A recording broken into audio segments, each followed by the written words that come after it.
I think you're a wonderful daughter, and I'm very lucky to have you, and I love you to pieces. You're a wonderful mum too. I absolutely adore you, you know that. Can you give me what I need? Are you ready?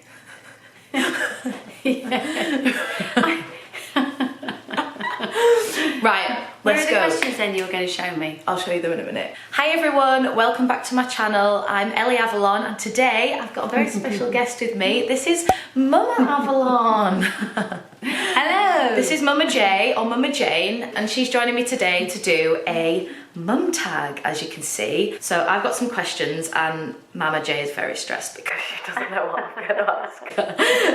It's nothing horrible, I promise. Some people have asked me some questions on Instagram as well, just a couple. So okay. Do you want me to start with the, in fact, I'm going to start with the other questions from the mum tag, and then we can move on to those ones if that's okay. Okay. So let's begin. First question. When I was little, what did you think I was going to be when I grew up? I thought that you were going to be something to do in the medical industry, like a nurse or a surgeon. You're always very interested in the different parts of the body. So I thought maybe you might be like a doctor or a nurse or something like that. I wanted to be a midwife at one point, didn't I? Yeah, you did. Imagine. Yeah. Oh, it's because I really like babies. They're so cute. Does my hair look okay? It's beautiful. Are you sure? Have you turned it off now then? No, I'm just stressing about my hair. Have we begun? I mean, yeah, we... I thought we were doing the practice. Do you think I have more of your good qualities or bad qualities? Like, do you think that over the years I've picked up good or bad from you? I don't know. I like to think I don't have any bad qualities. So obviously, I don't really. I've definitely got that from you. I'm hoping that you haven't got any bad qualities. Yeah. That you've picked up from me anyway. I mean, I think we're both just perfect, aren't we, Mum? I think that is the secret. When was the first time you heard me swear? Oh my God! Well. That was possibly, you weren't very old, and we were outside with the neighbour next door, and all of a sudden you said, I'm just going to go inside for a piss. And I thought, oh my God, where's that come from? That's not like a word that me and Dad use. Yeah. And I was a little bit shocked. I did have to apologise. A little bit shocked and embarrassed. That's quite funny. You were quite young. Who was the first person that you told that you were adopting me? What actually happened is that I would have been at work and got a call from the social worker to say that, this little girl was available and would we be interested. Me. A lot of people knew that we were intending to adopt a child. Yeah. And we were just waiting for this call to come. Yeah. I remember being on the phone and probably going, oh my God. Something like that, and people saying, oh, what's that? And saying, oh my God, there's a baby for me. Oh. So, I would probably have been at work. Yeah, when you got the call. What was the most annoying thing I did as a child? Child, not now. Picking at things. Picking your nose, picking your feet, picking your fingernails. I can't even deny it either. And later picking spots, but just picking. Pick. What was it like when I came out to you? I think it was a bit of a shock. Yeah. I can't lie and say it wasn't a bit of Oh no, I don't want you to lie. I want you to be brutally honest. Because you'd always had boyfriends and you'd never really expressed any feelings for girls or anything like that. So it was a little bit of a shock. No. But obviously, I've got used to it and I support you in everything you do. And, you've got your lovely girlfriend Sarah, haven't you? Yep. And as long as you're happy, I think that's the thing. Yeah. I just want you to be happy. But it wasn't something that I was necessarily expecting or, there was no sort of signs. Indications? No, I think that Not might be one of my other really. questions, did you ever suspect that I might be LGBT? No, not at all. Because, I think when you were younger, there were people at school who were. Yeah. And I don't think you thought it was weird or anything like that. But you never expressed much about it. Quite a few times you said to me, Don't worry, Mum, I'm not gay. Did I? Lots of times you said that to me when you Do you know what though? Maybe I was saying that because obviously at the time that wouldn't have even occurred to you. No, but a lot of times you did say that to me. Maybe I was saying that to myself as well, don't worry, you're not. When deep down I was like, Yeah. That's why it was a little bit of a shock. Was there anything that scared you about me coming out? No, but not scared me exactly. Obviously, telling other people might be difficult. Yeah. But I don't think it scared me. No. When your little girl, is running around and, when she's little, you don't sort of think, oh, I wonder if she's going to be gay. That's true. No, that is true. But sometimes when I look back at pictures, I'm like, like I'd wear certain outfits, and I look back and I'm like, it was so obvious. But your then, friends wore the same that's sort true. of outfits. So it's not like and they're it's not all like gay. They sort of wore, you wore outfits specifically like that. You just wore whatever you wanted to wear. That's true. That's true. What's your first memory of meeting me? Oh my God. Oh God, it was the most wonderful thing. Yeah. Where was it at? It was at the foster parents' house, and I remember, we weren't supposed to, you're not supposed to sort of just go there and gather you up and sort of say, Ellie, sort of thing. Yeah, because I'd want to just grab the baby. Well, probably, yes, and be like, give me the baby. They tell you not to. Yeah. You have to wait for the baby to come to you. So what happened was you were 9 months old, and you were able to stand up and push like a little trolley that had, actually it had sand in it, like a little walking thing, and you could crawl as well. And so you were used to crawl up to us, and then you got a magazine rack thing, and you used to get out all the magazines and stuff. And you were gorgeous. That's my first memory of you. I am. Nothing not to like. And when we first met you, more or less said, well, if we wanted to have you, we could have you after that first meeting. But you do get sort of what they call a cooling off period. Right. So you meet the child, and then you have 24 hours to make up your mind whether or not you want to actually have that child. But I do remember we spoke to our social worker, I think, quite shortly afterwards, and we said, no, we don't need 24 hours. But she said, give us 24 seconds. You've got to wait 24 hours. So, we just knew as soon as we saw you that there was nothing. It's like when you find a house, isn't it? And you're there was nothing this is the one. Not to like. Yeah. Well, things don't change. When you were my age, so at 24, did you want children? Oh God, yes. Yeah. Have you always known that you wanted children? Oh, Has yes. it been like one of them? Yes, I've always wanted children, but obviously, I thought that I would be able to have my own children. Yeah. Give birth to my own child. And you wouldn't have me. Well, no, that's true. So all that I went through to get to you, it was obviously worth it. Yes, absolutely. But, I never thought that I would have any difficulties of any kind. Quite a shock, I can tell you, and it's heartbreaking. It's difficult to be told that you can't have your own children. But then if everyone could have their own children, then there'd be all these babies in care that never got perfect parents. Yeah, that's true. That is sometimes true. I think God works in mysterious ways. Well, yes. I mean, you were obviously meant for us, weren't you? I think so.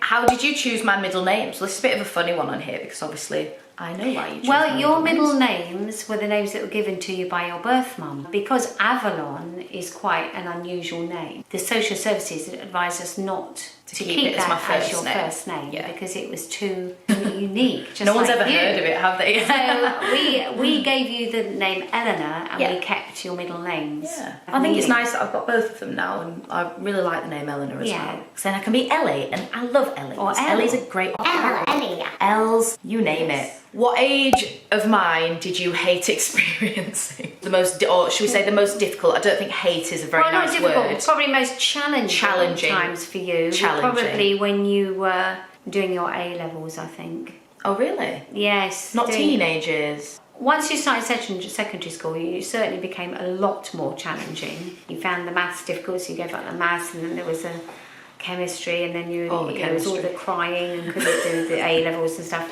So much crying. It was a lot. I think I cried more when I was 15, 16, 17 than I did for the whole 15 years before that. They were very challenging. They were hard. Yes. I personally would probably say that they were my hardest years.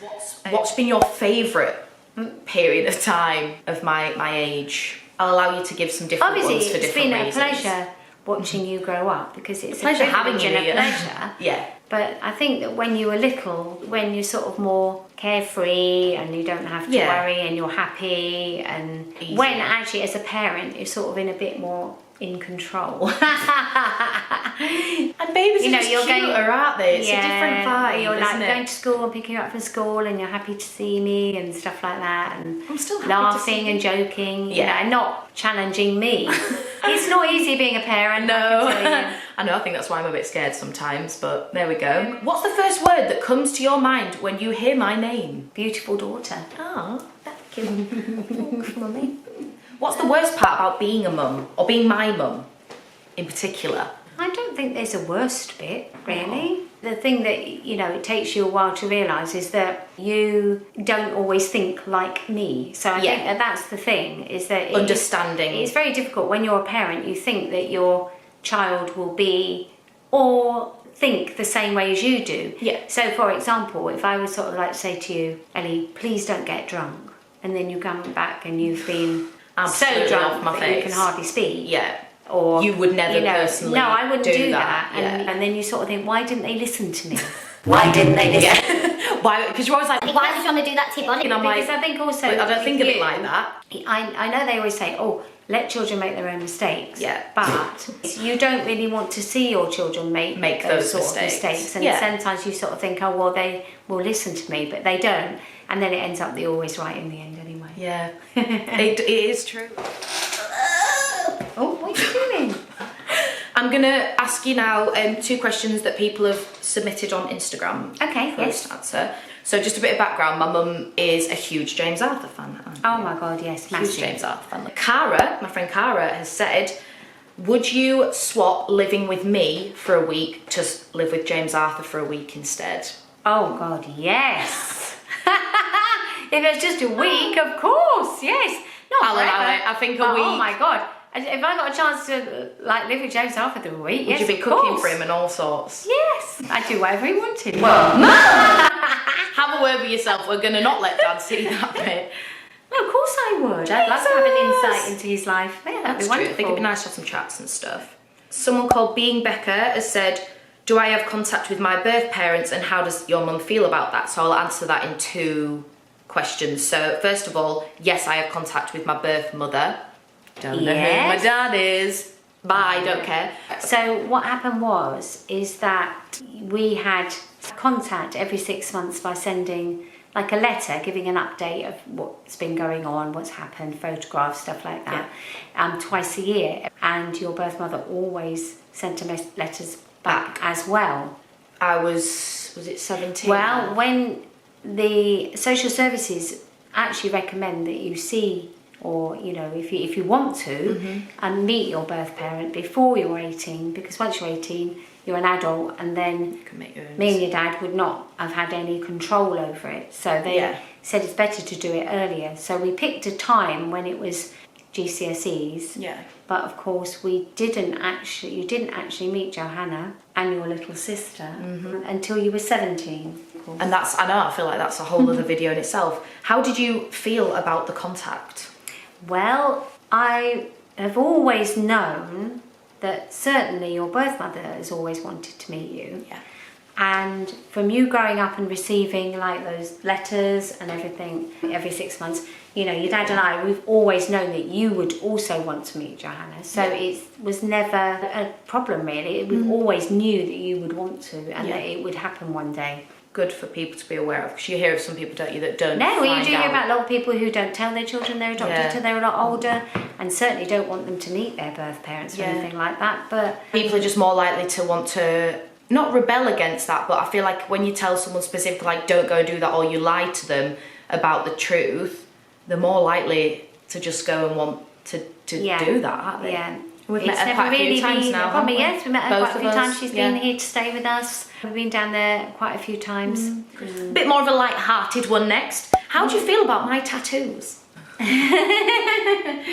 Well, I would like it if you didn't get any more, and I'm not so keen on the fact that one of them's on your hand, because I don't think that's very good. I've always said to you, if you're going to have a tattoo, to make sure they were hidden. But of course, again, That lasted a little while. Again, you haven't listened to me. I mean, it's not that I'm against tattoos. I don't mind, like... James Arthur's got one. I've actually got one myself. Yeah, we have a matching one. Oh no, it's yes, that one. but I prefer... If you watch my tattoo tour video, you'll notice. But I prefer the fact that, you know, that if they're hidden. Yeah. That's all. That's fair enough. Overall, do you consider me a good daughter? Yes, when you're not bullying me, yes. I don't bully you. Yes, you do. I give you kind, No, constructive she bullies criticism. me. She bullies me. So, I yes. don't. Yes, I think you're a wonderful daughter, and I'm Thanks. very lucky to have you, and I love you to pieces. You're a wonderful mum I absolutely adore you, you know that. Do you have any just a quick question for me? You're allowed to ask me a question if you like. I don't know, do you think that you've had a good upbringing, a good being happy.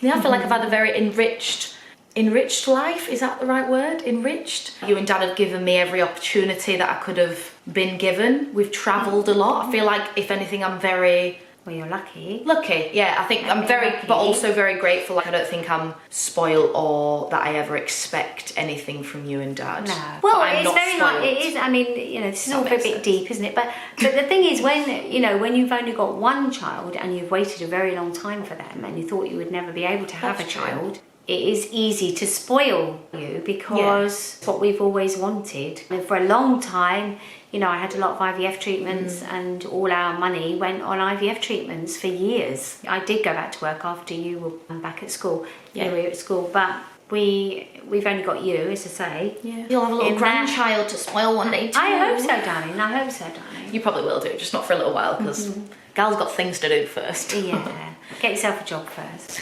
I've got a job, thank you. No, Before I'm he gets that joking. I'm joking. But yeah, I think that wraps up our video. So thanks for watching. I love and you, my darling. Bye I love everybody, you very and much. thank you for watching. Bye. Bye.